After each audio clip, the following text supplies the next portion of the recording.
across the state. Truly make Cleveland great. I'm very proud of you. To the ladies, we have a proclamation for you. And to the gentlemen, I was just told this is your 6th consecutive, but I now understand from our AD it is the 24th total state championship that the Cleveland Raiders have won. So we're incredibly grateful. I'm going to read these resolutions. And gentlemen, although you've won more champions, ladies first. Office of the Mayor, Cleveland, Tennessee, proclamation, Cleveland High School Lady Raiders Wrestling Day. Whereas the Cleveland High School Lady Raiders wrestling team dominated the finals of the TSSAA tournament in Franklin, capping off a sweep of both the dual and individual state tournaments. And whereas the Lady Raider wrestlers secured the individual tournament first in a school's history after a win from two-time state champ Piper Fowler. Piper, are you here? Congratulations. As well as having McKay Parker, Madeline Zunan, Diamond Young place second, Senna Grassman third, Bella Harris fourth, all earning medals. And whereas Coach Josh Boskin and assistant coaches Jenna Morris and Leanne Charette earned Region 2 Coach of the Year awards in the program's only second season. Congratulations. Now therefore, I, Kevin Brooks, Mayor, on behalf of the entire City Council, do hereby proclaim today Cleveland High School Raider and Lady Raider Wrestling Day all across our city. And we ask all our citizens to congratulate this fine group of young women and their coaches on a job well done. And I do hereby declare Coach Joskin, his staff, the Raider wrestlers, I'm sorry, it's Boskin, JB, hooked on phonics. His staff, the wrestlers, as well as Dr. Russell Dyer, Principal Bob Pritchard. Principal, thanks for coming. Al Morris, the athletic director, officially as ambassadors for the city of Cleveland, exemplifying the true spirit of sportsmanship and winning the spirit that is the envy of the entire state of Tennessee. Now, gentlemen, I'm going to read yours. Cleveland High School Men's Wrestling Day. Whereas the Cleveland High School Blue Raider wrestling team dominated the finals of the TSSAA tournament in Franklin, making it your 6th consecutive dual and traditional sweep of the state championships. And whereas the Blue Raider wrestlers, 7 young men in the finals, Jose Cordero, Logan Fowler, Lucas Simborowski won your individual weights, Chase Walker, Zach Boskin, I got that right there. Bentley Ellison, Tyson Russell placed second, Caden Rice and Cy Fowler third, to wrap up the medalist for the 24th overall state titles for the entire boys program. And whereas Coach Joey Knox and your assistants, Wilson Benefield, Jacob Murphy, and John Weiss, distinguished themselves as coaches who give credit to their wrestlers for the hard work, pursuing their dream, and claim each and every hard-earned victory as an outstanding accomplishment by a team of great wrestlers. Now therefore, I, Kevin Brooks, Mayor of the City of Cleveland, and the Cleveland City Council, do hereby proclaim today as Cleveland High School Raiders and Lady Raiders Wrestling Day. And as well, the same men and women have been honored, bless you, as ambassadors for the City of Cleveland for the winning spirit that is the envy of the entire state of Tennessee. I made my comments earlier about how proud we are, about how proud you make us all across our city and our state. We're incredibly proud of the accomplishments. It's incredibly difficult. I have a tremendous amount of respect for the work that you put in to this sport, and we're very proud that you brought these championships home to Cleveland. Members of the council, would you guys like to say anything? I know that you're back there. Coach Hughes? Yes, I would. When you look at these wrestlers, you're looking at the most fit individuals at the high school. Nobody works harder than these folks. And for a number of years, I watched wrestling teams and how they worked out, how they prepared, how they had to push the plate back to make their weight. And that's difficult sometimes, to push your plate back and you lose your strength. I always wondered how in the world they wrestle after they make their weight. But the girls, you made history this year. First time a wrestling team from the city of Cleveland won the championship, right? Congratulations to you. Hard workers. For all these years that you won, we congratulate you. And the mayor stated How many times they won the state? 24 for the men, sir. That's the individual and the traditional, right? Both of them. That's tremendous. We honor you today, appreciate you being ambassadors for this great city of Cleveland. Congratulations.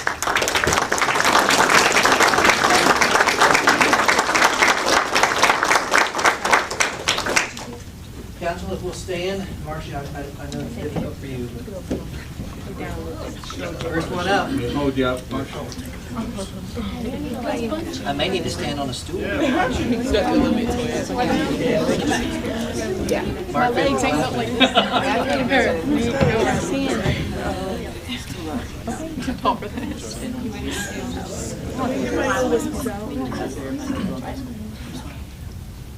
All right, on three. 1, 2, 3. One more. Thank you. Go Raiders! Hey,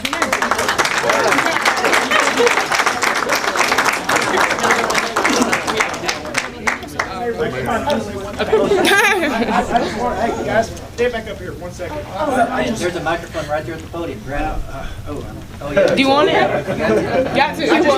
I just, this is a historic moment. I mean, and for both teams to win a state championship in one school is one thing, but for girls wrestling, the first in the country for a boys team and a girls team from the same school to win it in the same year.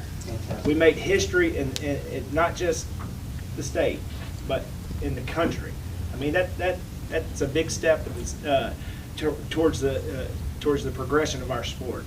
And this is a big, major deal. Also, I don't know, we haven't fact checked it yet, but to have a brother and sister win a national championship, Logan Fowler and Piper Fowler at the same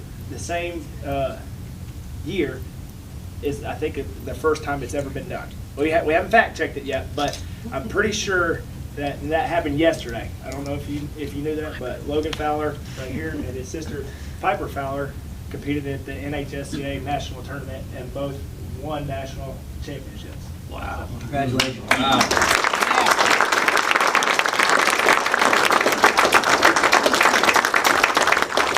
Making history. That's all I had to say.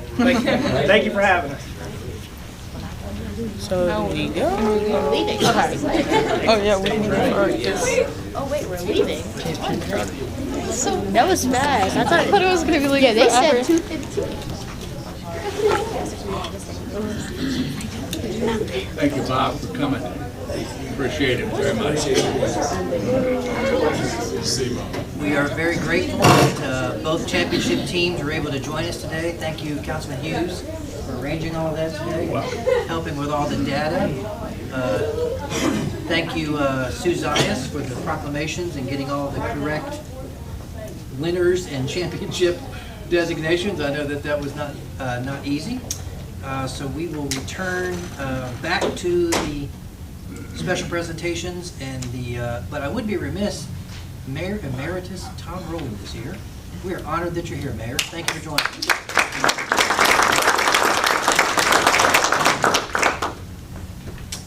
And we will go back to item A, which is Mark Lay and the presentation of fiscal 2022 audit. Mr. Lay, thanks for joining us. Sorry for the delay.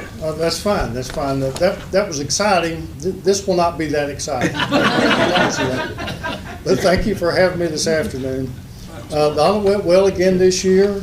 Staff always work very diligently to get us any documentation we need. It's always a pleasure to work for the fine employees in the management of the City of Cleveland. I encourage you to read the audit report that's been provided. The management discussion analysis beginning on page 4 will help you understand the audit. A couple of highlights: the net position increased by $54,772,100 for the year in the government-wide statements, as shown on page 19. The governmental funds increased by $33,419,046, as reflected on page 22. For governmental activities, capital assets increased $4,323,424, as shown on page 75. and debt for governmental activities increased $13,867,076 as reflected on page 80. For the 22 fiscal year, GASB statement number 87 leases was implemented. This statement requires government entities to record operating leases as an intangible asset with an offsetting liability. You will see specifically in the capital asset section and long-term debt section of the notes information on leases. There are also additional supplemental schedules that show lease maturities by year and the supporting schedules in the back of the audit. Something noteworthy this year is that all the TCRS pension plans reported a net asset instead of a net liability. The totals are reported on page 97 for all of them combined if you want to see them. The teacher legacy plan had the largest asset balance. This results when the assets set aside for the plan are greater than the liability. Also, I need to point out that the balances are as of the last actuary report, which was June 30, 21. So we all know what the market was doing in 21, so those assets were up because of the market. Probably at 22 and now they're back down. But it's the first time I'm aware in the history of the city that all the TCRS funds were basically overfunded. There's another statement that takes effect for 2023. The Government Accounting Standards Board has issued statement number 96, subscription-based information technology arrangements, which requires multi-year software subscription costs to be recorded similar to the new lease reporting, which you'd have an intangible asset and offsetting liability as that is used up over a period of years. This concludes my report. I'll be glad to answer any questions you may have regarding the audit. You also have my number, so please feel free to call me at any time with any questions as well. Thank you, Mr. Lay, for that presentation. Members of the council, any comments or questions? I disagree, Mr. Lay, with your assessment. It was exciting and it's very positive, which is exciting. So thank you for that. Thank you. Thank you.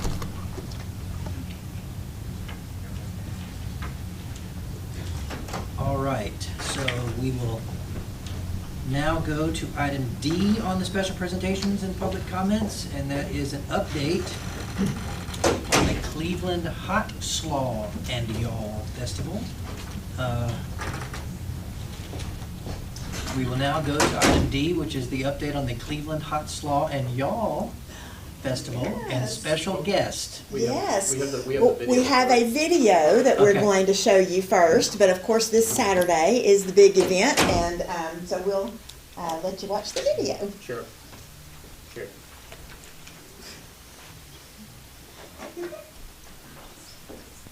Oh, Sam. Oh, wait. There we go.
Thomas, we still do the tag. No, we did the tag. Oh, but we're not doing the Not the line. line. Right. Correct. Good job.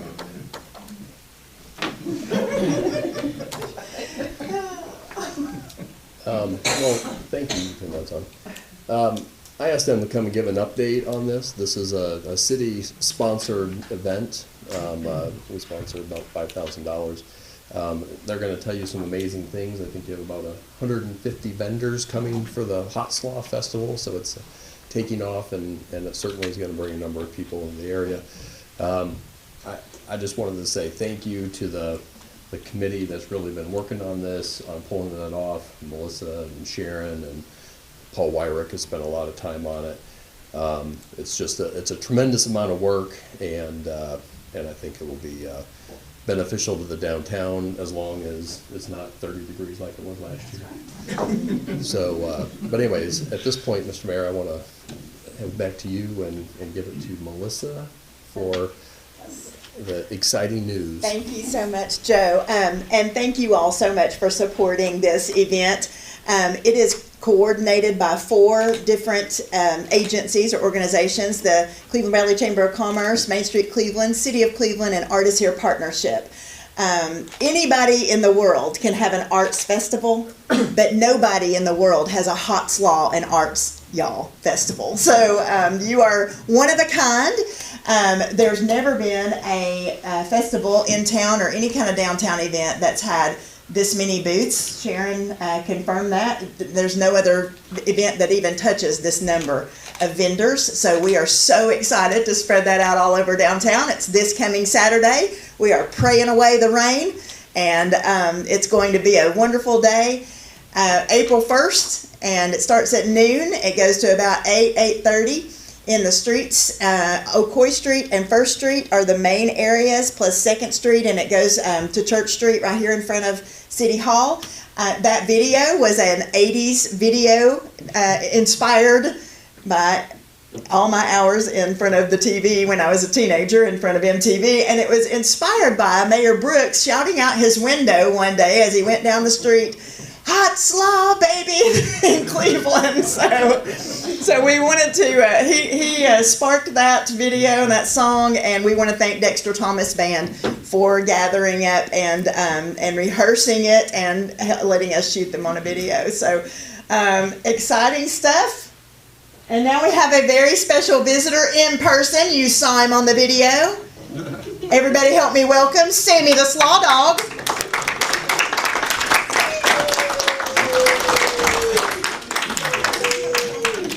Sammy will be there at the festival greeting folks and doing pictures. We also have a slaw off that happens at 2 o'clock at the bandstand. Amateur slaw makers and also the vendors, the pro slaw makers will be there. We'll have judges judging those. We have an eating contest at 5 o'clock that day, which is hilarious. And so you definitely want to gather up and see all of that. We're going to have a probably a crazy time on Saturday morning with setup with all those different vendors. But if we survive till 11 o'clock, it should be a great day. So anyway, thanks so much for letting us come. This is really the social media engagement and the buzz that we've had around this event is huge. Last year we had about 3,000 to 4,000 people there, and it was sleeting that morning.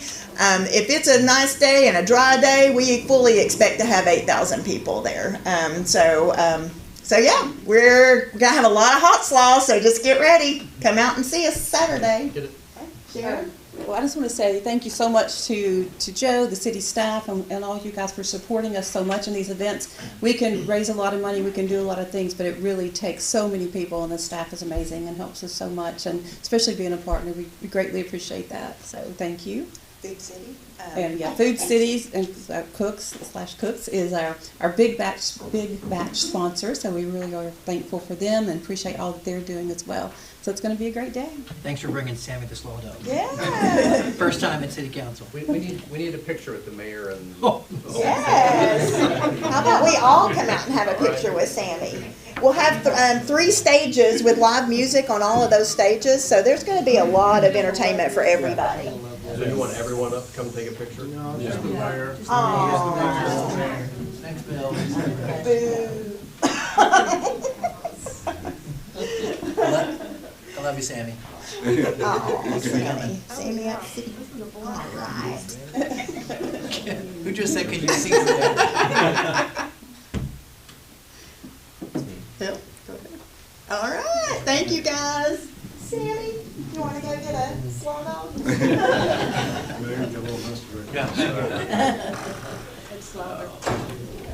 I got some hot slow on me. right there. All right, thanks very much for that update on the Slaw Festival. Next is a donation, Mosby Park donation, Harry S. Truman Club. If there's someone here from the, it's Patty Pettit, Director of Parks and Recreation.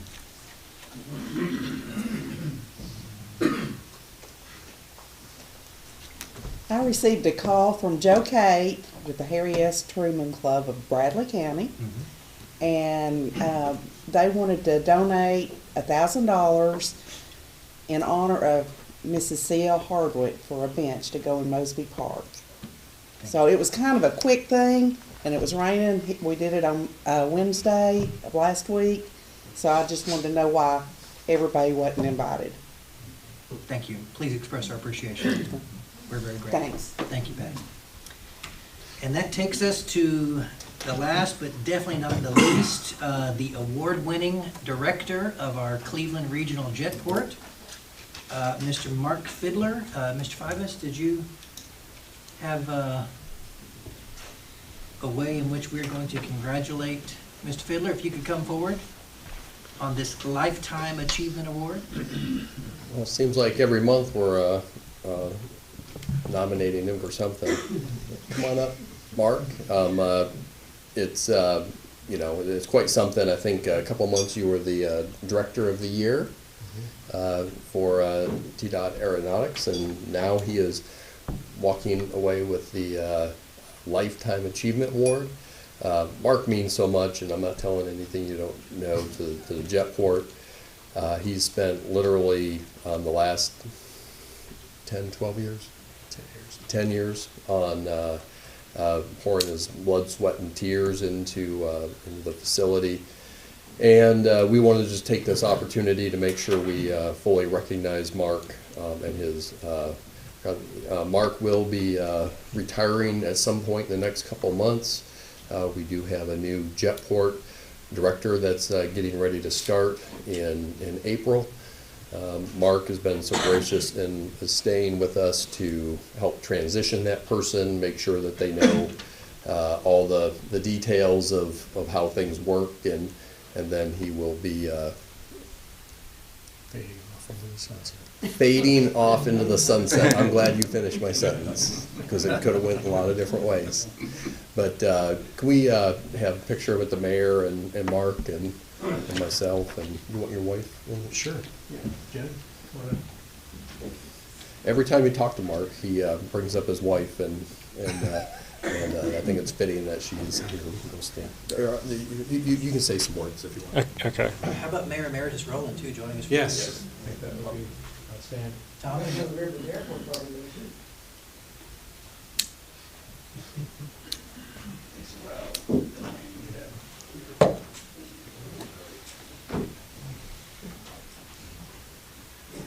So,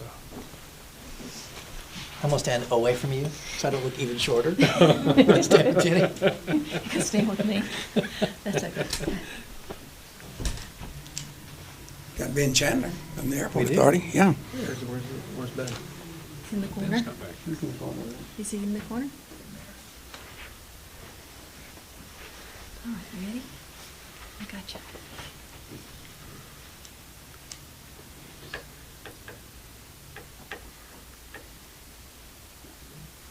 Timmy, you want one? Oh. Or two. Be in the paper twice. 1, 2, 3. Thank you. thanks, Tim. And then one more. Congratulations again. Sure. One more, Tom. Great. Thank you. And Thank you, Mr. Mayor. Mark, you want to say some? Sure. Thanks, sister. Thank you, sir. Thank you.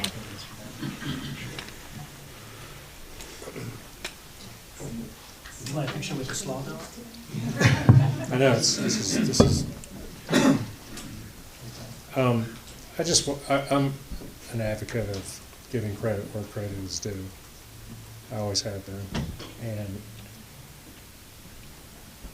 now that I'm on the cusp of my retirement from this position as airport director, I think back over my career in aviation, and I really think that it's been 3 influences in my life that are responsible for what I have achieved. The first of those is a relationship with God. While I was flying, there were many opportunities when I know God protected me in my travels around the world, that He was with me and has led to a direction in my life. Second entity that I'd like to point out is a family. My parents supported me in whatever I chose to do professionally. Were always there to try and help me as I progressed through my beginnings of my career in college.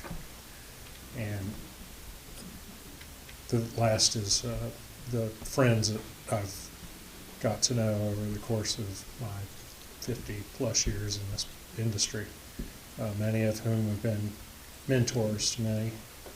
I've had the opportunity to work with a lot of different people around the world doing this kind of work, and I really appreciate the help.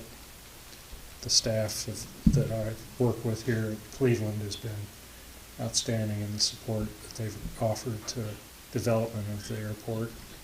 This isn't the biggest project I've ever worked on, but it's certainly been the most rewarding of all the different works I've done. And those are the people, that's really who this is about. I'm just the focal point of it, but I couldn't have done it without God, family, and friends. And I think that they're all need to be spoken of this time. So thank you all for everything that you've done for us, for me. Appreciate your up to date with this. Thank you so much. Members of the council, did you have any comments for Mark? Yeah, Mark, you will be missed. You always have a calming effect on a meeting. Whatever's going on, it never seems to rattle you in any way. And I've enjoyed working with you. You've been great for Cleveland, and you will be missed. Thank you, David. Appreciate that. Mark, I want to echo that too. I thank you for what you've done for the city of Cleveland, getting the jetport up with your board and stuff, and the vision you had to move it forward. So, in wherever direction we're going, I hope we don't stop. I hope we continue to grow and continue to make it better and bigger as we go along in the future. So, thank you for what you've done for the city of Cleveland. Yeah, Mr. Mayor, I just want to say thanks, Mark. A job well done. The airport is really something for us to be proud of. I don't know, it was a hard struggle for a while for us to get the airport because we were trying to do it within the city and the county coming together. And everything we tried, it just kept falling apart. But finally, as I look back on it, you know, you have really made this thing work, and we appreciate all the extra work and the hard work that was put into it, and you deserve the honor, and so we're very grateful and very thankful for your service. Thanks, David. Appreciate that. Ken? Much. Mark, many times I hear people say that the airport is such a wonderful front door to our community, and you're responsible for a lot of that. And all I can do is just say that I really appreciate it. I appreciate your friendship and wish you best wishes. Thank you, sir. Thank you. Appreciate Mark, all these awards you're getting, you're going to have to get a wheelbarrow. I'm telling you. This is it, I'm sure. Congratulations. You're staying in town, right? Yes. We need to tap in on that knowledge every once in a while, you know? Oh, You're the man that's directed this for how many years? it's really been an 11-year project so 11 far. years. Yeah, we've been open 10 years. Well, I want to say one thing. My wife and I came out and went to the airport. You and your wife were so kind and showed us around a couple years ago. And I just appreciate, I think David May hit it. Your demeanor is excellent, and you have been a great employee. We're going to miss you, and we wish you the best for you and your wife. Thank you. You've got to travel while your legs will take you. So get on the road, man. Yeah. My wife has been, we'll be married 30 years in September, and she's been with me throughout all the antics that have gone over through the years, you know, FedEx and traveling here and there and being gone for many, many days at a time, and she's always been a very supportive component to everything that I've done. I just am blessed to have such a fine wife to accompany me through this. Mark, I will echo the comments of our council. I've had the great pleasure of both arriving and departing from RZR with governors and commissioners, public, private, businessmen and women, and it consistently is said this is the nicest municipal airport in the state of Tennessee. Governors have said that, commissioners have said that, and I'm always mindful that that is a direct reflection of your leadership, that excellence comes from you. And I'm incredibly grateful for the work that you've done for Cleveland. I'm incredibly grateful for your personal friendship as well as your professional friendship. And as all the council members have said, you will be missed. Well, thank you, sir. I'm deeply appreciative. So, thank you. We'll have to have a get together sometime. We'll have a fly-in. Fly-in, there you go. So, please come see us. He's not retiring yet. He still has several months. Exactly. I'll You can get some more, you can get some more awards. Yeah, you'll be back. I'll be back with the new director here at the next meeting, actually. Wonderful. So, Thank you, Mark, for being here. thank you very much. Congratulations on your award. Thanks. Thank you.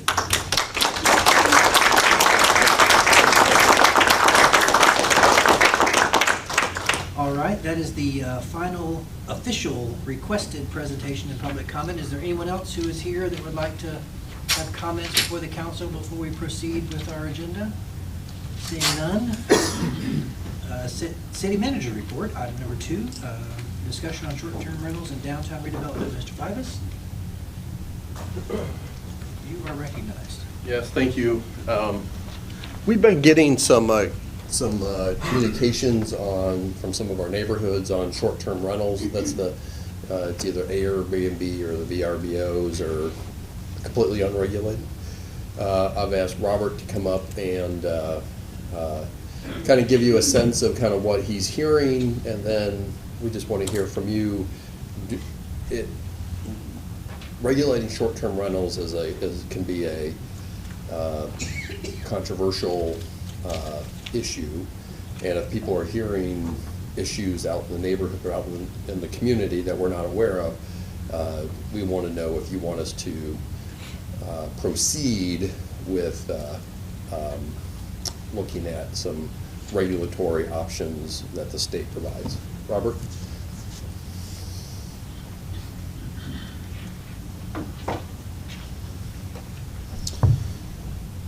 Good afternoon. Kind of as Joe was saying, I get calls, you know, as you all know, about a myriad of subjects. And one of the things I've been hearing about definitely on a weekly basis is the short-term rental question. I get calls about people saying, hey, can I do this in my neighborhood? And I get calls from neighbors or property owners or things like that about places that do exist and either issues they're having or questions about how that process works and if it's treated just the same as general living and renting and day-to-day things, or you know many communities, cities, counties across the country several years ago went through a process where they adopted certain requirements for short-term rentals. You know, whether it be you know, some allowances against code violations and things like that. There are mechanisms that do exist. I get questions, well, do we have anything? Not exactly.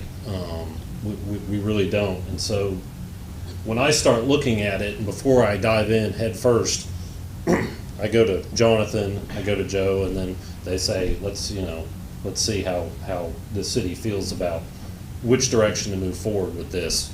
I'm looking for comments or questions, if there's specific things you've thought about or not, direction on how to proceed. You know, I'm fine moving forward as we are, but I want to be clear that I do hear about this weekly, if not more often than that. So what is the difference in a bed and breakfast, what we're talking about? Well, to me, it looks like it's the same. It's a very similar thing, yes, because a bed and breakfast, historically, a bed and breakfast was more akin to a small inn. Whereas in this case, we've got people who either live in a house and then have one room in it where they do that, and that's very similar to a bed and breakfast. But we also have people who've invested in rental property, and instead of renting it out for a year at a time or 6 months at a time, they rent it out weekly or weekends. So it's kind of evolved into, there's different looks of it. Like and that's one of the questions that I get is, okay, I live in neighborhood A, and my neighbor, we're all zoned single family R1, and he's renting out a room. Doesn't that make that a duplex? It's two families as opposed to one. So that's one of the questions I face. If a owner occupier of a bed and breakfast, there's questions there about that we're getting about how to proceed if they've got issues with it. So. I mean, we do have some restrictions on bed and breakfast. And they're not allowed in any residential zone Yeah. at all. So it has to be commercial zone. So, but that's why I say the code we have kind of adopts that to more of a small inn in a commercial setting, as opposed to a house in, you know, one of our neighborhoods that you might expect one to be in. And Robert, am I correct in the assertion that a covenants of a subdivision could also speak to this? There are some, you know, if the covenants of a neighborhood don't allow renting, period, whether it's a year or a week. Or Airbnb temporary. Yeah, then that would certainly be the stronger arm. Many of our older subdivisions existed before an idea of short-term rental was even around. It may have been practiced occasionally, but really, you know, they predate it, or they've already done something that nullified those, which happens often. Councilman Castor, you have a question? Yeah, Robert, I want to ask you, what is Sure. the other, in your research, what are the other towns or cities doing towards this? Are they putting things in action to Yeah, you know, protect people, or? So, and I have experience dealing with this in other places, and I'll say the city of Chattanooga has tried a couple of different options. One of them, they assigned specific neighborhoods the ability to do it, but others not. That didn't go over well, because inevitably you're going to have someone in this neighborhood that wants to do it, and they're going to point at that one and say, what's the difference? We've seen, you know, through study, there are ways where you give them a permit, and it gives a body, whether it's the council, the planning commission, or someone, the ability to review each application. If there's issues that come up, you know, repeated concerns, calls about a location, then it gives the body the ability to pull that permit and say, you know what, this isn't working out, you're not doing it correctly.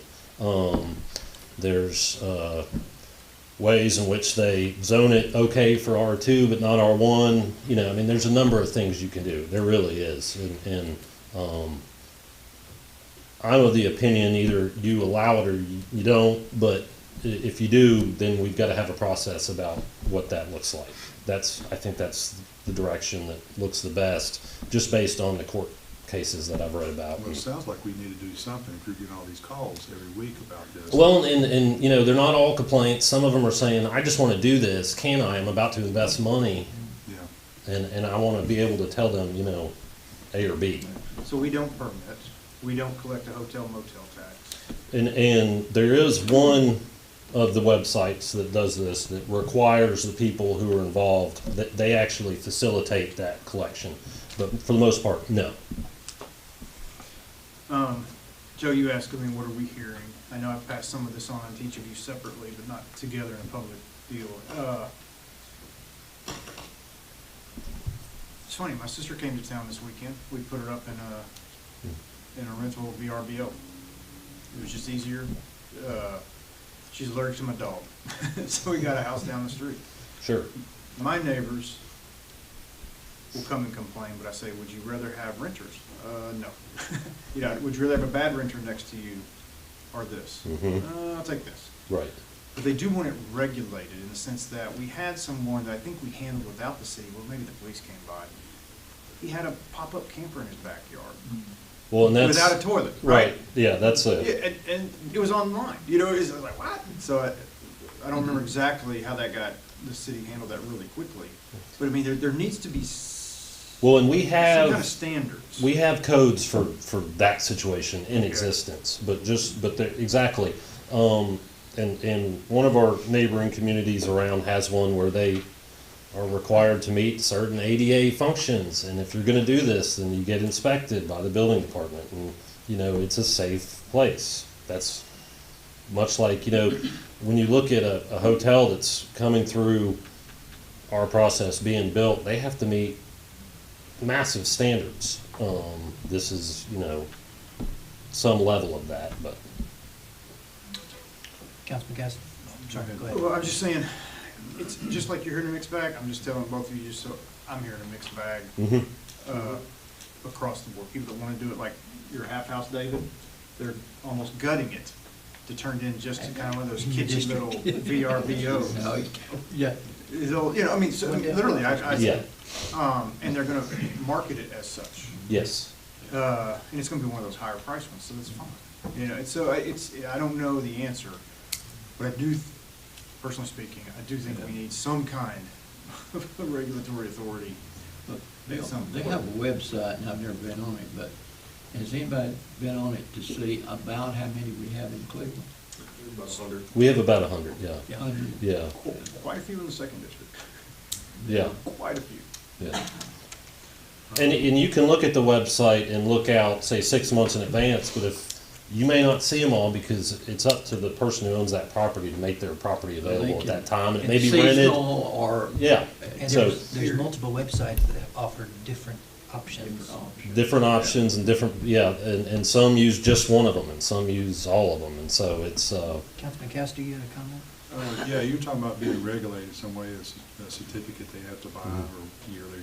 If it goes that route, is it possible to notify the other residents in that neighborhood that that person's certificate and go through a process where they can come out and speak for or well, and I think if that's, if you guys are. I'm just throwing that out there. Absolutely. There's always a mechanism. You know, we do it with zoning now where we have the signs we put out and things like that. I mean, there's always a mechanism we can do that if that's, you know. I wanted to follow up with Councilman Estes' comments, mixed bag. I have the same large number of comments that are given to me. One is a safety. A member of my family live in a subdivision where there's 23 children under the age of 10. Very heavily populated young families. Right. One of the homes has become a rental Airbnb. They never know who's coming in. They normally don't abide by the speed limits. Right. So all these families are in their driveways every night going, if that house, if those people come speeding through here again, yeah. And who do they call? They call the mayor. Yes. Yes. And the mayor tells them to call him? No. And the mayor says, call Robert. What I'm getting at is, there are really some valid safety concerns Right. in the unregulated sort of Wild West of we don't know who's there, what's going on, they're in and out, transient. But then I have the other side of some people downtown who say, Mayor, we love your town, we love what you're doing. There's an out-of-city owner of a place at Five Points, there's multiple units, and he says, I'm full all the time. Yeah. I VRBO it, and I'm full all the time. Yeah. So that guy's thankful, he's appreciative. So there's this strange mixed bag of, Well, it depends it all depends on, and I use this word a lot, your perception and how it impacts you, whether it's I'm supportive of it because I do this and it's part of my, portfolio, or, I've got one next door to my house and there's people coming and going all hours of the night and it drives me crazy. so what is the state of Tennessee as far as business sales tax? Are these taxable like a hotel? Like They are taxable, it's just whether or not the communities actually make them do that. Okay, so it's a local ordinance that would ensure taxation would come back to us. No, it wouldn't. If it's the hotel motel tax, Goes that to all goes to chamber. the county, It goes to and the chamber. chamber doesn't go to Well, us. yeah, in this case, yes. So, yeah, there is one particular website, I'm not saying one's better versus the other, but there is one, and part of their business deal with their people that rent out rooms or spaces is that they have to pay that, and they do it through that system. It's required. There's some where it's just basic. Councilman Webb. Mayor, I think you hit on one of the important points about this issue, because the calls that I have gotten relate back to we never know who it's going to be there night to night. At least if you have a renter, you kind of know what you have maybe for 6 months or a year and what you're dealing with. But I have gotten several calls on this asking, is there not some way to regulate this? And these are in well-established neighborhoods, some of them, where they're just not accustomed to the constant turnover that you have in the Airbnbs or the VRBOs. I don't know what the answer is, but certainly I think at a minimum we need to know where they are with some kind of registration process or something. Yeah, and I think that's a great point. I mean, it still gives the ability to do that, business. It's just some sort of, and that's kind of what we're looking for is direction on kind of y'all's, what you're hearing, what your thoughts are, and which direction we should take it. So I do think that that's a possibility. I mean, you have a registration, you can require permits, yearly renewals, so okay, they're continuing to do that, things like that. Those are possibilities. Is Yes, there ma'am. any requirements or restrictions on how many people can stay in so much square foot? I mean, you said one was a bedroom that a person's renting out, and maybe another one's a house, and Yeah. because I did have someone complain to me about it, and they were complaining because there were so many people staying there, there was cars coming and going constantly. Well, and that's another caveat is what is the zoning of the house? If it's R1 versus R2, I mean, there's different things we look at, but that is, and if you're going to permit this, and then there's gonna be thresholds that and certain conditions that you'd have to meet, I would think, and that's one of the things we'd have to kind of look at, say. And I know it affects, also the homelessness in Cleveland, because it's taking housing out from our community that people could be living in, and I understand all that, but I'm just saying that that's a plug in it too, because more and more people are going to doing that, and I understand that, I understand people want to make money. Of course, of I course. have a problem with it, but, yeah. Yeah. Joe, Robert, if you're looking for some feedback, I agree with Ken. I think there should be a database of such, permitting. It's not necessarily about revenue. No. It really is about. It's a mechanism just in case. We need to know. I think the biggest issue from my standpoint is the bad actor. I don't know if we need to regulate it, but it would be nice to have a permit if you have someone a lot of times when you have these, that you'll have someone that they rent it to young kids, and they'll come in and they'll throw parties consistently. And with having some type of regulation, maybe we don't do anything, but if we have to do something, you can revoke their permit or whatever mechanism there is. Because I think about the bad actors and how you can get the people that aren't being neighborly. Sure, yeah, and that's kind of where my brain had gone in my head is. I don't know how to, what mechanisms are there for the bad actors? I think the first step Well, I think- is. Right now, there's probably nothing. Well, I don't necessarily have anything to give you that's right today that says this is where I think we should go, but I can bring it back if that's kind of how y'all are feeling and say, let's look at this and go from there. Cleveland used to deal with this on a very large scale when the church got a prophecy. Yes. rented out. Were there any kind of regulations around that at that point? Even at that point, there was so much less than there is now, just in terms of general enforcement of anything. I mean, really. So do we have anything on the books at all about it? Anything in the codes? We have. Going back that far? We have some language about boarding homes and the number of The rooming house ordinance. the rooming house ordinance, number of non-people that can live in one particular, and that's about living permanently. It's very specific to that. So when I look at what the difference, and when we make decisions that impact how things are going and how people live their lives, we want to be very specific and clear, and that's what I'm looking for is. Councilman, I would think that there are other cities that are dealing with this also. This is not just a Cleveland issue. No. And I would think maybe some kind of analysis of what some other cities are doing that might give us some ideas and you some ideas. That's already underway. My staff is already gathering some stuff and looking at stuff, and like I said, I've helped write one of these before. There's lots of literature out there to go through. I think that's a good first step. Okay. And then keep us involved in the process. Yeah. Of course. Okay. I agree. Thanks, Robert. I agree. Thank you. I think that the mistake has been by many communities to, and this is a very volatile issue, is to go too hard, too fast with the regulation.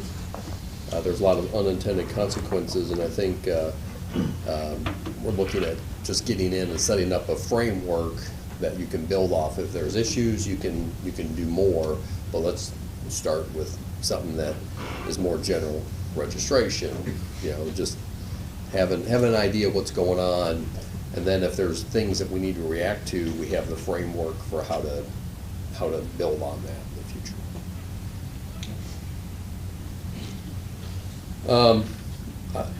And I'd be remiss that Miss Vicki Patterson is here. I've had a conversation with her on a few occasions.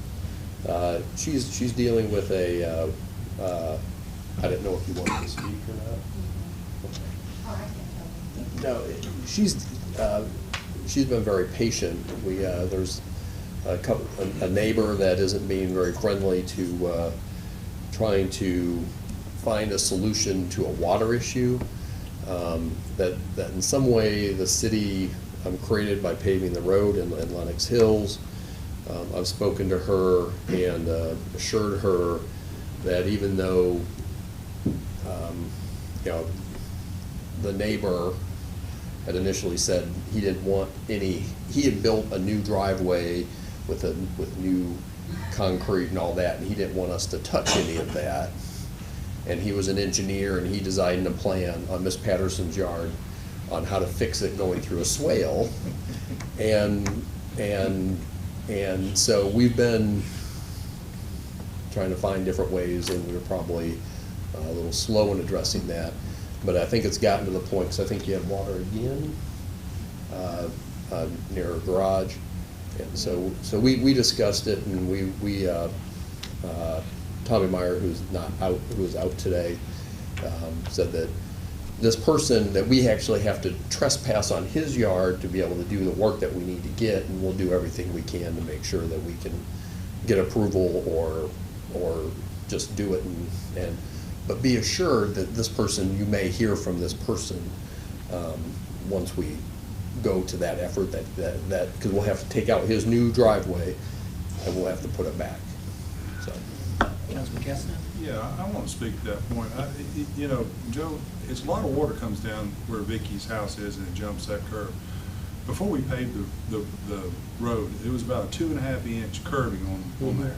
And if we could just raise, I'm not talking about taking the whole guy's driveway out, I'm just talking about taking a section out from the sidewalk back to the road, which the city, it's our right of way, is raise it up, just take that, cut it out, raise it up 2.5 inches, and see if that does it. Not to cut a trench going down between houses to where water starts running through down to my house. I don't want that for the long section. The issue is you have to rip out all the curb, and then you might have to take out the sidewalk, and then somewhere is properties on the sidewalk You got a somewhere. saw you can cut, and that one lip goes at the sidewalk. I understand, You but can to do cut, that, and you have to it's probably trespass. about a $2,000 fix. But to do that, you have to trespass.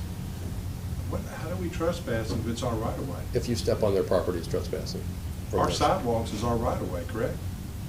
The sidewalks, if we have It's to not repair. possible to do the work. It's very, very, very difficult to do the work, and we're just letting you know that this person may complain that we're going to do Well, that's that. fine, have him call me, that's fine, I'll deal with it. He lives Joe, up the street from me. Okay. This is Deal. a work session, so let me ask a question. Mr. Kimball, I think previously we've had votes where if an agreement can't be reached with the city may institute eminent domain ahead of the negotiations, and that seemed to help in 2 of my instances, one on Gaunt and one on Wildwood. It would depend on whether getting an easement across his property for drainage is the fix. It would be more of a temporary construction permit. We have to get on his property a little bit to take it out. Yeah, you could condemn a temporary construction easement or any easement, less than full fee simple. Could we do it beforehand, before the negotiation, or should we wait? Well, you have to have a written resolution to do eminent domain, Yeah. which we don't have. I'm just throwing that out as an option as you go forward for negotiating. It has helped twice. We certainly will make every effort to make it legal for us to do whatever we need to do. And I truly think the easiest fix and the most cost-effective fix is to raise that curbing up a little bit. We lived in a neighborhood for 25 years with a 2.5 inch lip on it, because we went it this way. Chris, can you show the pictures that Vicki sent to us on that part, please? I just want the staff to see those.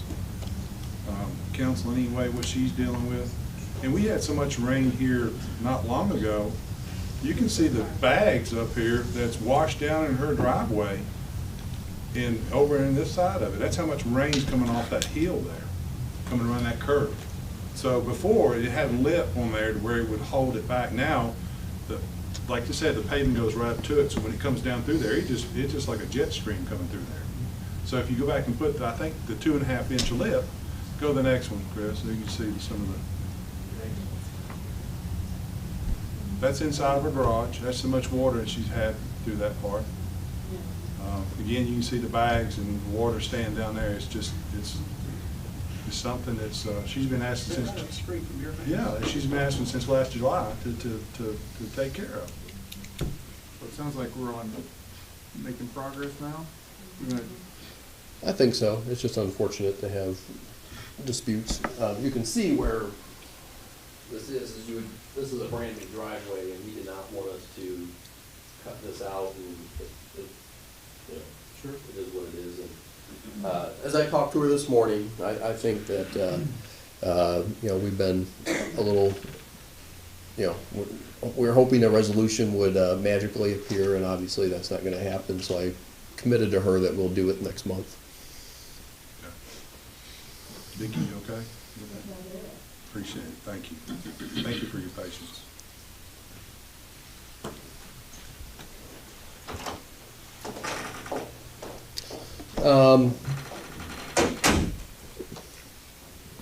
Moving on to the downtown redevelopment. Very briefly, as we talked a little bit at the last meeting, and a lot of these things that you already know from a downtown redevelopment standpoint, is that we've been doing a lot of plans. You have a plan in 2004, 2011, we had a plan. 2013, 18, there was a Blythe Oldfield plan. We had our revitalization plan. And I think that we are at a point to where, as I showed last meeting, that as far as using some of the tools that we have, and a lot of different issues are aligning, that coming up, we're going to bring to you the revitalization plan. This plan right here, we will have a formal process that you will approve this plan, and then after that, you will ask the housing authority to develop a redevelopment plan. And then, once they develop a redevelopment plan and their board approves that, then they will begin the implementation. Under state law, they have to actually implement that. You know, there's obviously funding issues that we would have to work out. We've had a conversation with the director of the housing authority, and he's spoken with his board, and I get the sense that they're ready to proceed. And a lot of this is in tune with the Whirlpool property, which is a blighted property, and trying to make some progress and trying to use the tools that the state affords us with that. So coming up, maybe at the next meeting, and you'll have the ability to approve the revitalization plan and ask the housing authority to start the redevelopment plan. Any questions on that? And I'm sure it's as clear as mud. Basically, you just ask them to do that, and then they'll work with us and their consultants to come up with on how to implement it and how to do that, and go. What type of information will we get for our meeting on this plan? Can we get it a week ahead? This is the one that you've already approved. Okay. You guys have already, this is the one that you did in 2008. Can you reiterate and send it back, the ones I may have misplaced it or whatever, and the documentations? Yeah. We'll give you everything. Okay, just for this plan here. Just for this plan. So this is the plan. You need to, council needs to go through a process and approve the revitalization plan. And then you, in a resolution, you ask the housing authority to do X, Y, and Z, and we will show you that.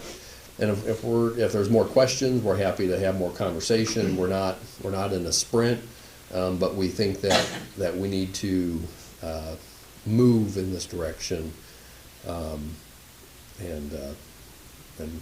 we'll see where we are. We just need to start implementing some of those areas that are blighted and not moving forward.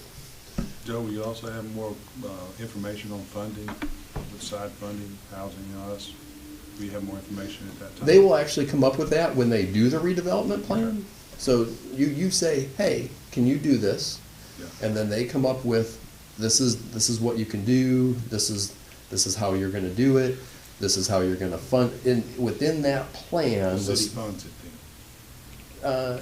No, I didn't say that. It's just within that plan that will lay out how it will be funded, what activities will be funded, how are you gonna do that, and all of those things. So that would be, the third step is when they do the plan, then on how to do that. And we'll certainly connect with them, and they'll have some dialogue back and forth. Other things, not telling you anything you don't know, and I want to preface this is I'm going to give this presentation to Main Street coming up, and I wanted you to see the presentation before we start having some of these conversations. You know, here's Parker Street, 17th sidewalks, 20th Street sidewalks, Blythe to Blythe sidewalks, Mosby Park, which is getting closer and closer. Edwards and Sandamill, here's the before, and there's the after, and HHM, and that's what it looks like now. And what's next? You know, we're starting to move through. We have the RAISE grant that at some point, have we heard when that's going to launch?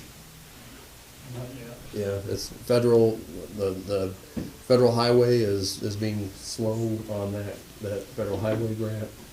The Central Avenue sidewalks, we have that pretty much designed, and could start, soon, whenever we pull the trigger. Beautification project in City Hall, Johnston Park renovations, Inman Street road diet, and just the reality of here's the Market Square in Knoxville, and here's what it looks like today after they did their thing, and the Whirlpool redevelopment. There's a good picture of the blight that we want to work with the council to come up with and work with the housing authority, that they'll come up with a plan on how to, their plan is they have to implement what you pass a revitalization plan, and they have to figure out how they're going to implement that. And obviously, we're going to be there to help them through some of those things. There's more of the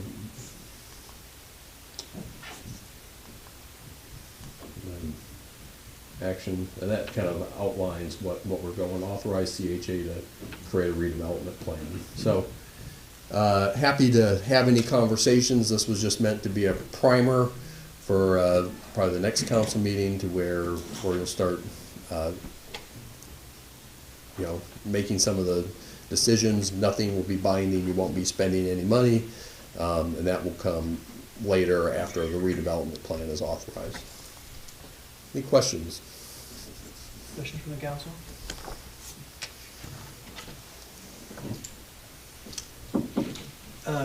Mr. Fibers, the only question I would have would be, if you go back to the Inman Street diet slide, in June of 2022, we approved that. The council voted to approve moving forward with that. It was a memo and a report from David Shealy, and in the minutes we voted and approved, but now it's coming back up again, and that last slide said approval at the next meeting. But if that portion of it has already been approved, was that separated out earlier, the Inman Street diet plan? No, and approved by the council?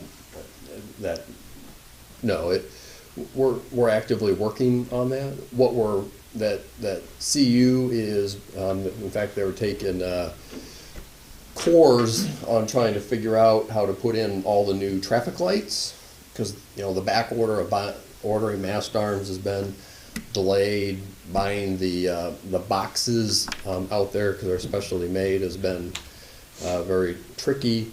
And now we're stuck with an issue that underneath all of Inman Street is, and we are hoping that it wasn't, is that 6 inches of concrete road that was originally there from probably the 60s.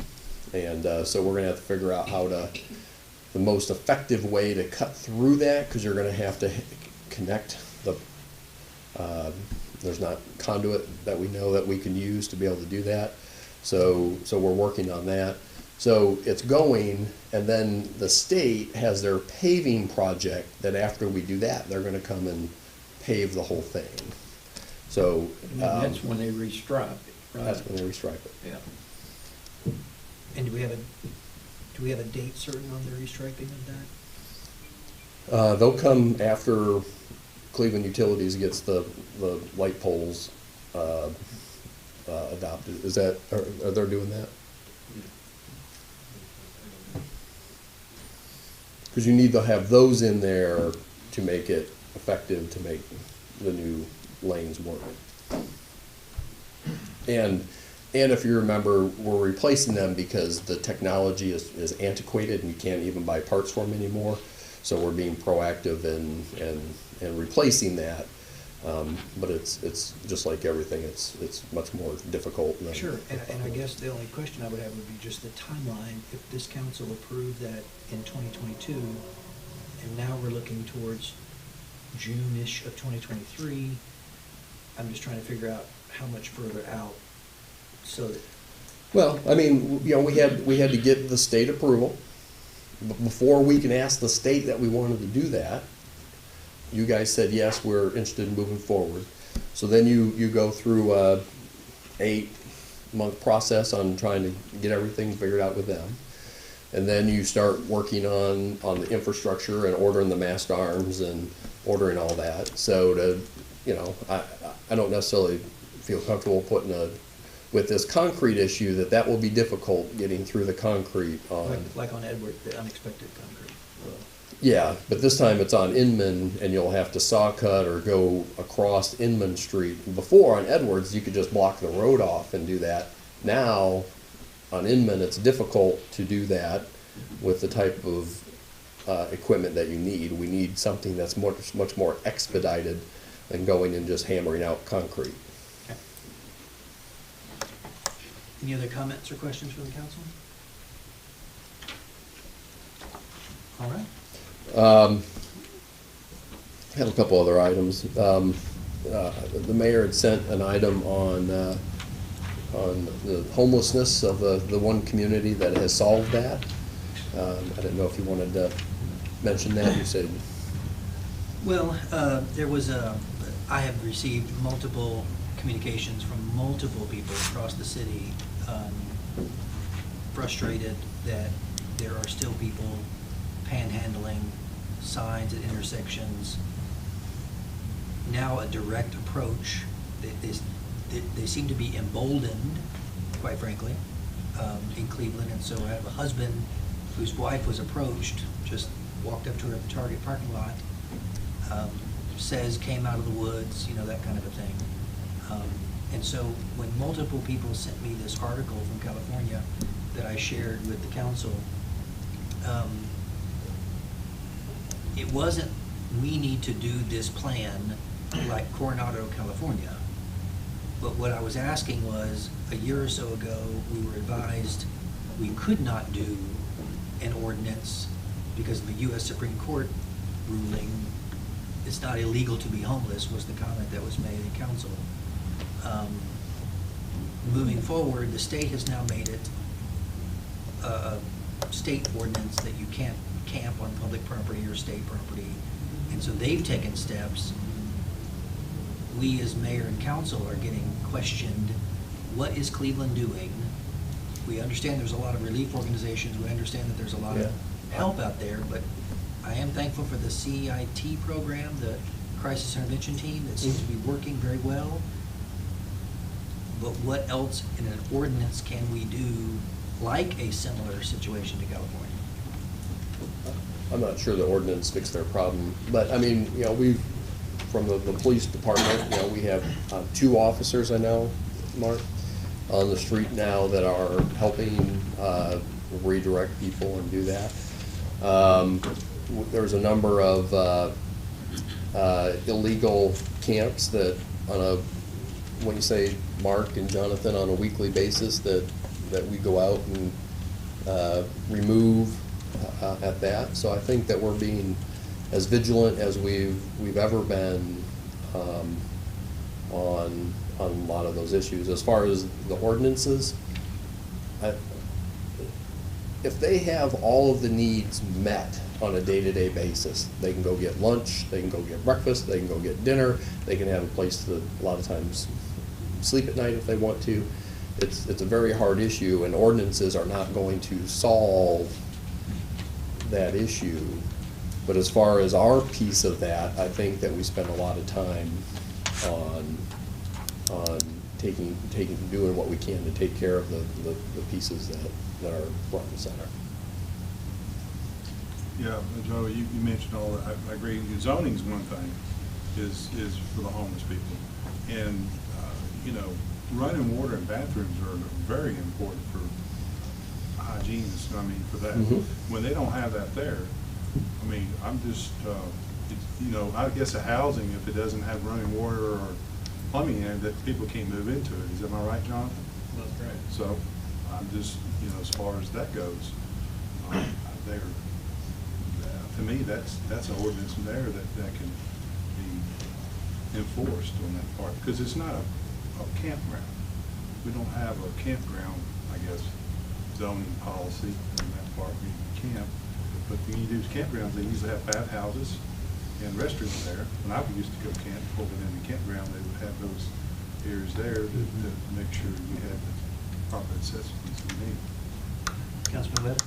Several months ago, we talked about doing a census of the homeless. Did Did we ever do that, or did any group step forward and do it? They completed one, I don't have the stuff, I think they completed it in January or February or something. Yeah, they're supposed to do another one. They haven't got the new data back, but previous to that, they said population they estimated around 250. But I don't think that's correct. I don't think they're going to all the locations that they need to be going to do those assessments. And I read the article from California, and basically this is totally different, apples and oranges. It talks about a wealthy, smaller city that is isolated, and, hard to get to. They're right off the interstate. You've got help and resources on every corner. They pretty much just cut out resources. They don't feed the homeless. They don't house the homeless. They redirect them to other communities. So they haven't got rid of the homeless issue. They just transport it from their city to another. And so that's the complicated part. Our interactions are with people on a daily basis. They go out and they're living that lifestyle for a lot of different reasons, whether it's mental illness or substance abuse, whatever. So our CIT and our co-responder teams, that's some of the issues that we're trying to get resolved. The problem is when we interact with them, we often find the blocks getting them the resources that get them off the street. We find all kinds of resources that sustain them for the day or the week or the night. They can find food, they can find shelter, they can find all those things. As far as ordinances, as far as public property, there's plenty of things that we can do for public property. Private property is a different animal. We got places that they go and camp, and if we can't get the private owners of the property to agree to have them removed, that's where they're going to be at. And that's the problem we run into. We're with close proximity. We have people coming in from all different areas. They come off the interstates. They get bused or brought down here from other communities that don't have homeless shelters or resources for them. And so we're looking at a lot of different avenues as far as the police department goes. But we can only identify the resources that they need to hopefully get them off the streets or in a place where they can be improved.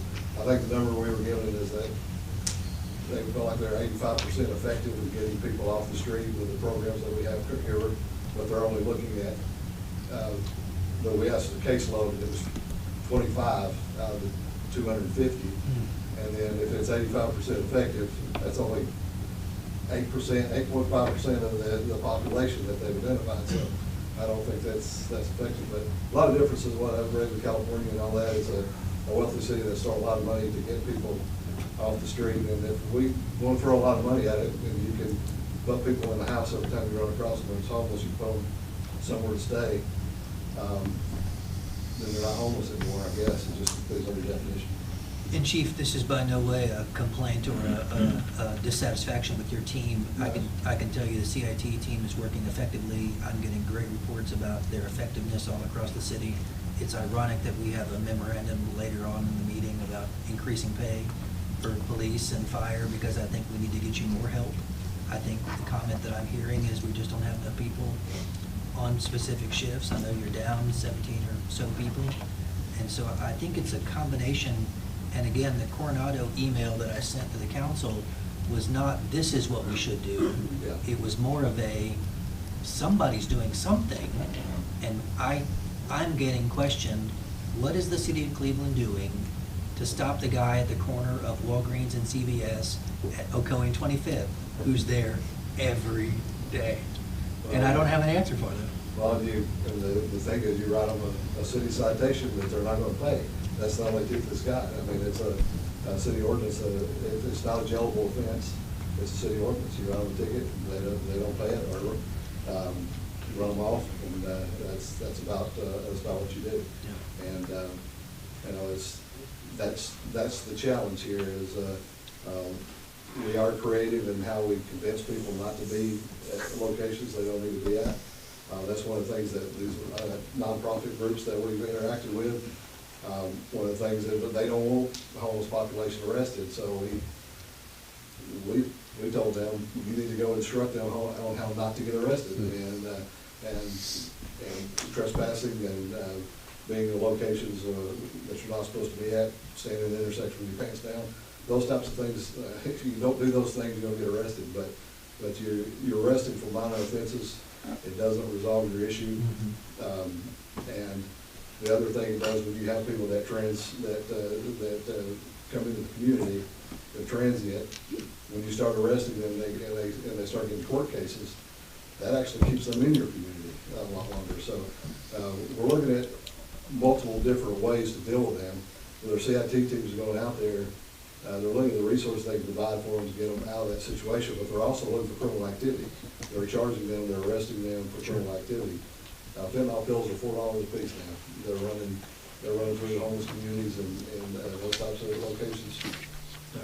So those are things that we're dealing with and we're looking at. But we also have to have the resources that are practical, not something that just feeds you and keeps you on the street, but gets you off the streets. And that's one of the situations we're seeing from the police department's aspect. Thanks, Chief. Thank you, and I know Councilman Kesta had asked, I think it was the last meeting or so, on the fence over at LeConte. We have contacted them, and the person that was handling we had tried to cash the bond, which would have able to fix the issue. Is we called the bank, and they said the person that was handling it was no longer an employee at that. So we talked to the person that said, well, that was my responsibility, and they basically said they dropped the ball, or they blew it, or whatever the terminology was, and so now they're refocused on trying to cash out that bond, which would send us the money, which would assist us in just doing the work that's responsible. Joe, I have an interest in that too. That district, and my understanding early on was we were to have a berm and a fence. Is that correct? Just the PUD required what our normal buffer would be. They have a choice. If they want to add the fence, they can, or if they want extra trees, they can do that as well. But it just requires the same amount of buffer that Dan would approve on any other city PUD or zoning lot.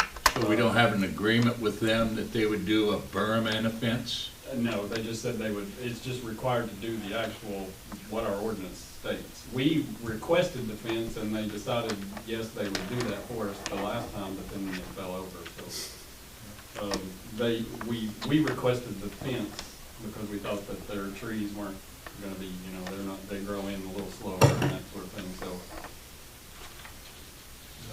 So have they put $30,000 aside for this project, is that right? It's more like 35 or 40, I think. 35 or 40. They have a bond for They that. have a bond that we called in, and now the bank said they were gonna expedite it. What was my clarity?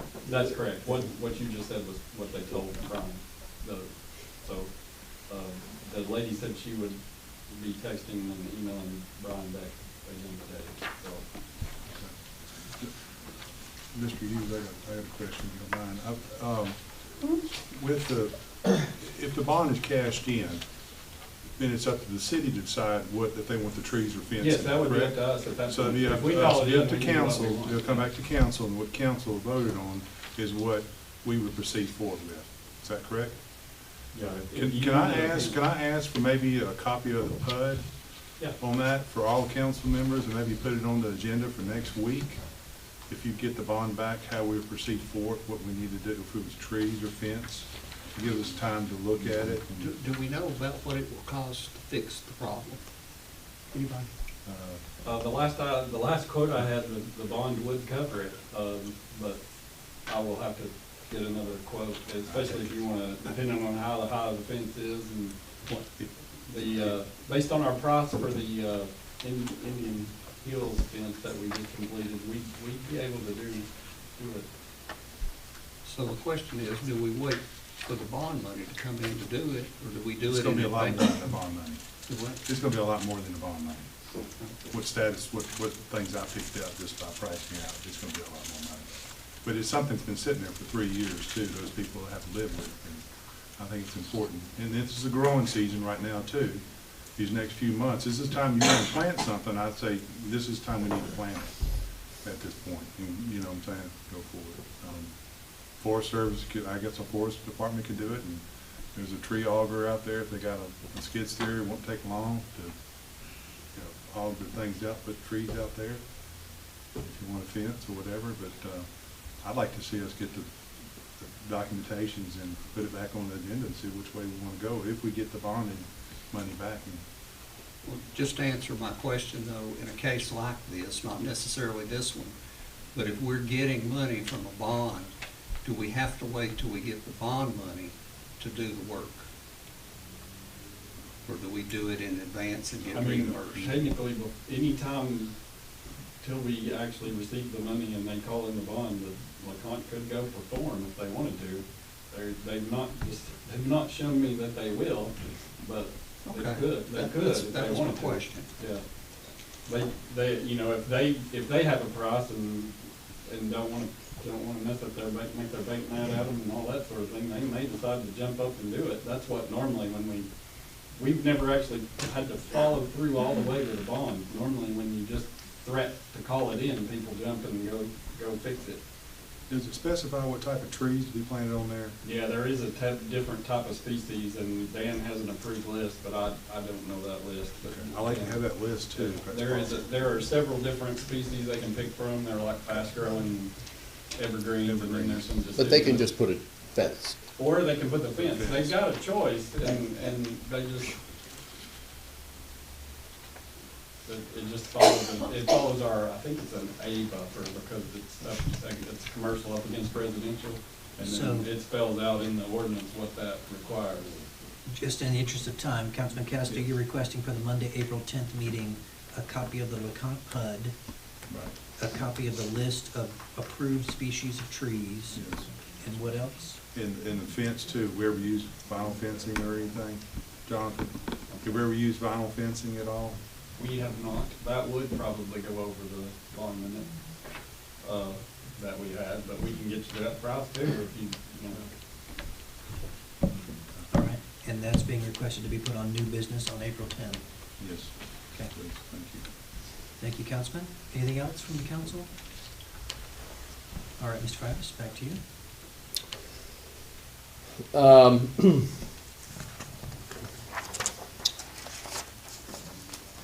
Moving on to the agenda, on the consent agenda, we have final passage of zoning ordinance 2308, rezoning 6.65 acres of property at Old Tasso from IL to R2.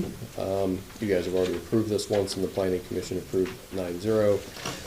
We have a resolution 23-22 authorizing the mayor to sign a change order for the Mosby Park Pavilion.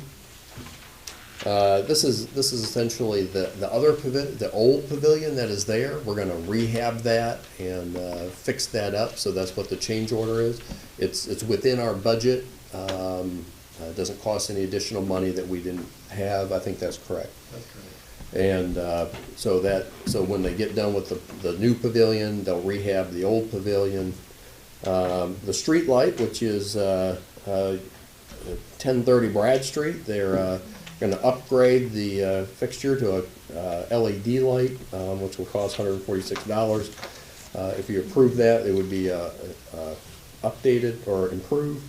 And then we have item D, which is declaring the service weapon of Captain David Dorset as a surplus property and given to him as a token of appreciation for his 32 years of service dedicated to the city police department. Did you want to say anything on that, Mark? No, I mean, 32 years is a long time to survive in law enforcement, and he's not going to be here, so I'll speak for him. He was ready to go, so we appreciate his service. He's done enough. He didn't want to be. He wanted to walk out on his own terms when he was ready, and he did it. And that's all you can say. It's the highlight of his career. Is being able to survive and make it out. So we appreciate his service and what he did for the city. The council's happy that I won't have the service weapon. Yeah. I can assure you. That wasn't Last item is the business item. We have a resolution in front of you that lays out a proposal for the council to consider. Essentially, I'll read it and then give the context, is that the resolution modifying the minimum maximum pay for police and fire department and requesting the city manager to include a budget proposal to adjust all city staff minimum maximum pay, and requesting the city manager to investigate options to increase the cost of living compensation for fiscal year 2024 for our current employees.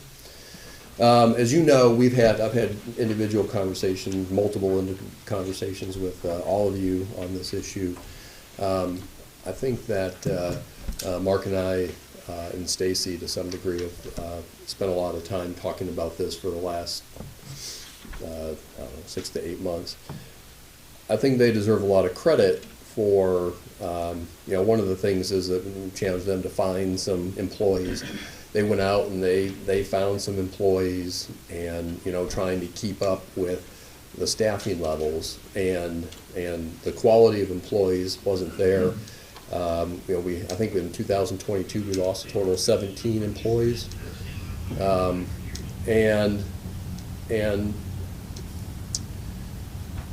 and we had a number of them that weren't able or didn't want to finish the training academy. So we had great hopes of that they would keep their numbers up, and I think that's a good faith effort to try to do that. What's going on in the world around us is that every police department has the same issues that we're talking about today. Many communities have addressed the issue. Almost every large city has 100 openings. Mid-sized cities have openings, small cities. This is not a Cleveland issue. This is not something that, whether it's the sheriff or whether it's the city council, it's not anything that we're doing or not doing. It's just a product of, just like there aren't enough nurses, just like there aren't enough teachers, it's a labor issue. And I give Mark and Stacy a lot of credit and patience. I think we deserve to, or I've challenged them to try to figure out, well, how can we work through these issues, and now we're starting to see some community services not being able to be implemented because of our staff levels. I think they're down to 86 functional officers. That means some are injured, a lot of different reasons. We will still, there is no issue as far as, responding to calls or any safety issue. It's our responsibility to come and tell you when we think that 6, 9, 12 months there may be an issue. And in doing a lot of the research and looking to see what other agencies have done, that the markets have moved. Markets have moved in police, markets have moved in fire, and the numbers dictate that. In fact, Mark gave me a study yesterday, or Friday, of what the police were looking at, or the Chiefs Association, is that the correct terminology? And our number is pretty close to theirs, about 45. And Our number or the number in this proposal? the number in this proposal is similar to what they had for communities our side. But they have a different process. So, and that all being said is I think that we don't believe the issue is going to be resolved by wishing or hoping that the issue, and ask for your consideration of trying to take an initial step. Is it the end-all be-all of this issue? Maybe not, but I think it's a good step that will make it possible for Mark and his staff to recruit in a more efficient manner and be more successful.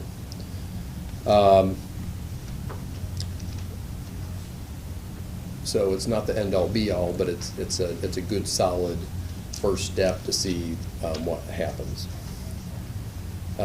One thing is, it does say that that the fire department is at 100% staffing right now. But in looking at the numbers, there's been movement in the market for them, and we thought it was important to,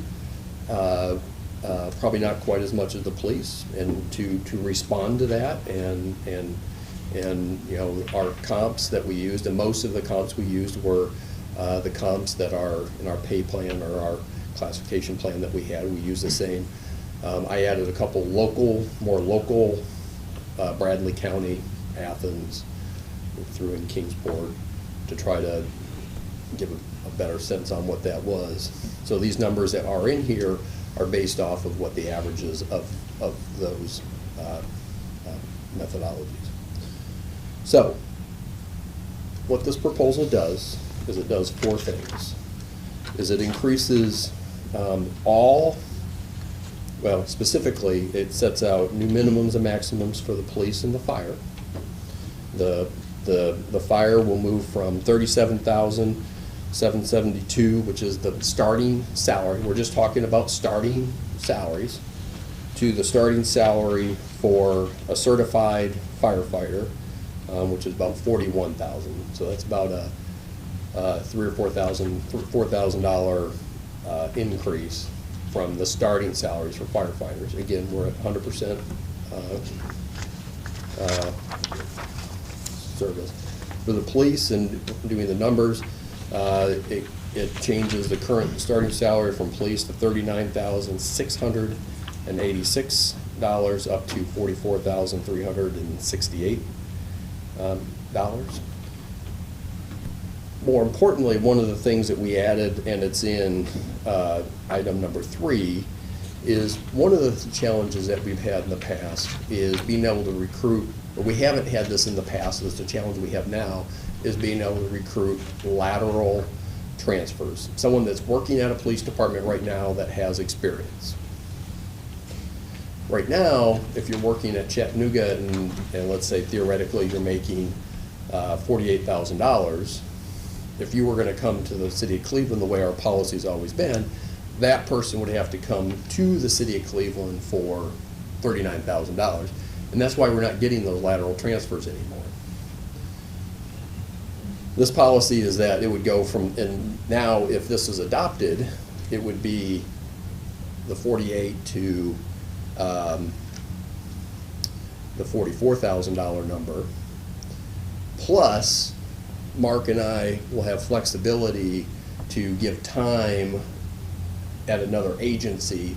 So let's say if they have 2 years, you'll probably be able to get them up past where that 48 number is by adding numbers. So that would be something that's new in this, and it helps us to, as I said in the memo, to be more aggressive in recruiting lateral transfers and getting those people that we used to get, because we were higher, and Chattanooga raised their taxes by 40 cents to increase a lot of their folks.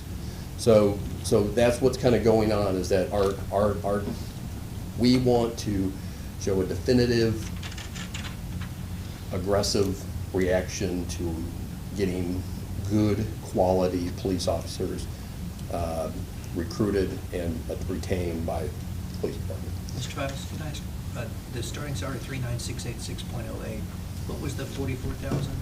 It's the certified officer. The trainee, that's someone that isn't certified to be on the street, is that you hire them, and sometimes you have to wait for an academy, is that basically it's kind of a temporary salary while they're going through academy. Once they go through the academy and become certified, then they go up to that salary. So their minimum wouldn't change? No. The training? The training thing. But like if you are an employee from another agency and you are coming here and you're already certified, you would be logged in at a different level. And to follow up Ken's question, if you're training, you start at 39686, the day you become post-certified, you would jump to 44366. That's correct. Okay. And certified is going through an academy? Is that certification? You need to be post-certified to be able to be a law enforcement officer in the state of Tennessee. And when they get that certification, then they would do. Is that correct? Councilman Estes, you have a question? I don't know if you're. Let me have one more point and then so all the other employees in Cleveland, this proposal is that in another month, we will give you a plan. There's another 50 layers of people and we didn't want to overburden you with information, is that every single position in the city, their starting salaries for that position will increase with the proposal that we'll give you in our budget. There are some positions that we are having a very difficult time with. Generally, we're 100% staffed in the city, except for some laborer positions and equipment operating. That it will be a prerogative and an imperative to bring very aggressive numbers in trying to deal with those equipment operators. It's been a long time, the market's moving on that, and we need to do a little more study to figure out where exactly the market is. But you should expect that those will be some of the areas. We would like to be able to get all of our employees up to a minimum of $15. That would be our goal. So there's two issues. Our laborers, 15.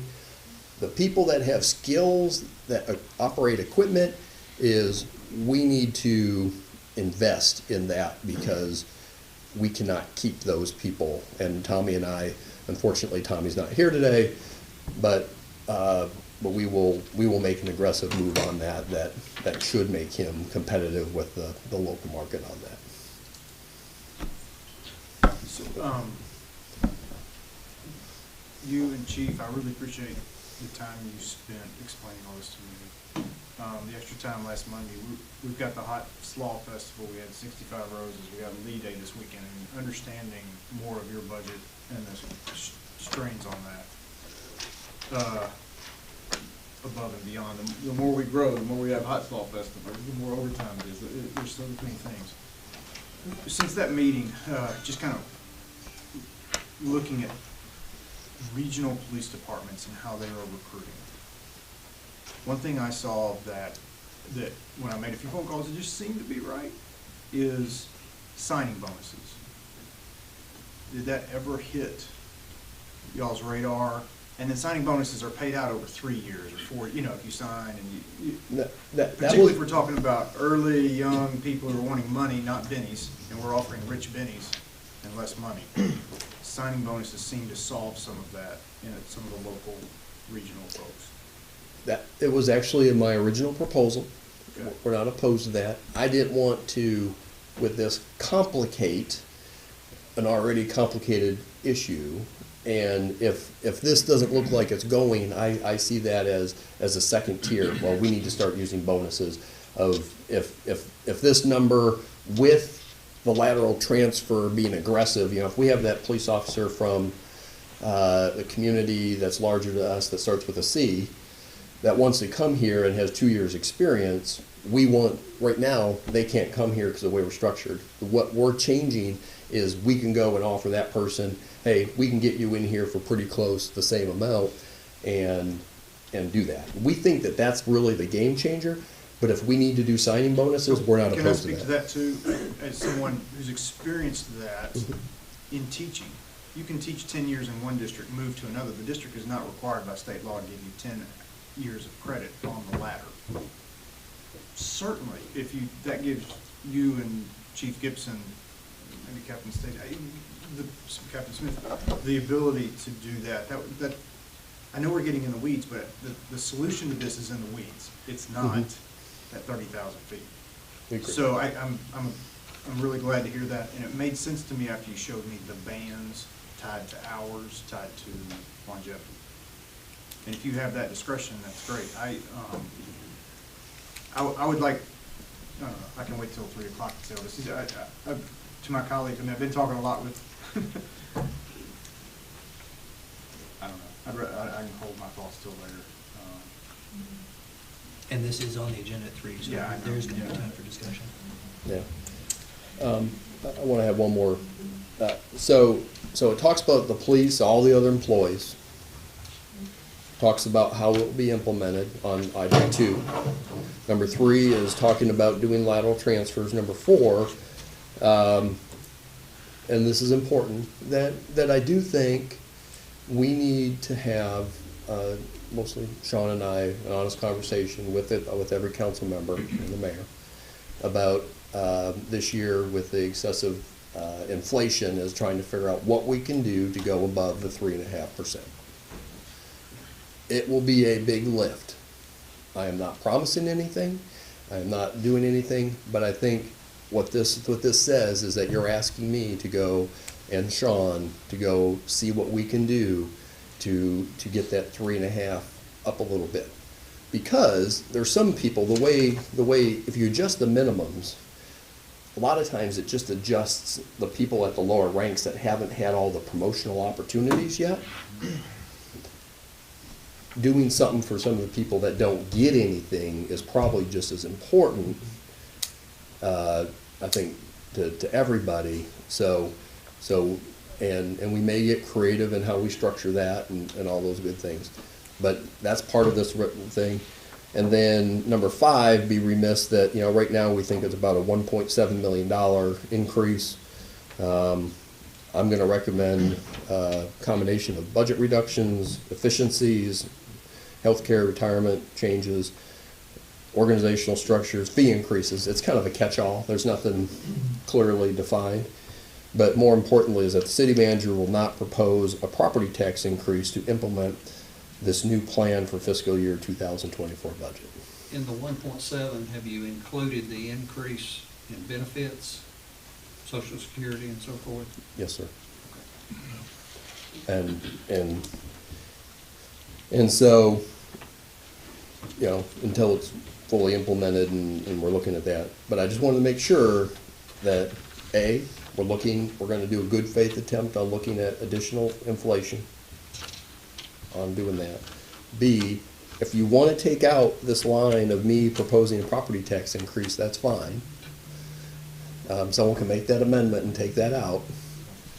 I'm going to do that. And of course, I'm only 51% kidding. But this will be very challenging from a financial standpoint. This is not easy. And reading the tenor of the organization, making sure that you're aware of the struggles that we have with equipment operators, police officers. But I think that this is the time that we need to step forward and do this so that Mark can start, literally, if this is adopted today, he can start using the higher salaries and more aggressive things right now, and maybe he'll have a new officer if they have to go through training in September. So that's why this sometimes it's difficult to get someone on the street, and that's why it's important to act relatively soon. Does the city pay for training? We send officers to the state? How many do you have at one time over there? We don't go for the state, but we go, we send them as we get them, because we can't hire in groups. Okay. So we basically, the way we're hiring right now is if we get a warm body with a pulse, we get them through every month, we get them through the physical agility. After they complete the physical agility, if they're able to pass it, we get them into an interview. If it's somebody that we think that we can put in a police car and train and not be a huge liability, we make them an offer. We gotta go through all the backgrounds, the medical, the psychologicals, and then go in the door, because we have a lot quit during that process. And once we get them in the door, we try to get them signed up to the closest academy. We primarily use Donaldson, Blount County, and now we're looking at Knox County, for the simple fact of just making sure we don't miss a window of opportunity to get somebody in post-certification. The problem with officers not post-certified, it's a 12-week program. When they graduate from that, they have a 13-week additional FTO program where they're right within the officer's training. All right. Joe, I commend you on this part. The police, I know that was the main goal, but the firing it. Let me ask you this too, lateral movements, I think, transfers is gonna help tremendously on the police department, on that part. I would ask if we can have lateral movements with the fire department too, because there are qualifications, engine drivers and those type of things that, I mean, it's, to me, to recruit, somebody to drive an engine or work a ladder truck or whatever, is to have that where they can move in that role. If they get in a position, they can at least have that position to hire somebody instead of moving them up. At least having that as an opportunity for the fire department. Yeah, I would be glad to talk to Chief Gaylor about that. Okay. The question is probably a culture question, that's something that they probably haven't done in 50 years, and they like bringing people in and working them through the system. Okay. But I'll talk to Chief Gaylor about that. I mean, it's a good option to have on there you don't have to use it, but at least it's an option you have on that part. And I do like talking about Tommy, about Public Works too. When you talk to me, I said across the board for everybody. In Public Works, and I'll say this, fire department, police department are major roles in our community, but Public Works, they couldn't do their job. These two departments couldn't do their job without Public Works. Icing roads, going up my neighborhood, they couldn't get police cars, fire trucks. So as far as first responders, Public Works is just as important as our fire and police, what they take care of our roads, filling potholes, doing those type of things. They are most needed, and I'm glad to hear you say that. It gives me at least some light and hope on that part. I appreciate it. Councilman Webb has one final question. No. Joe, I was just gonna say too, I appreciate you working on this. I think it's a very important issue.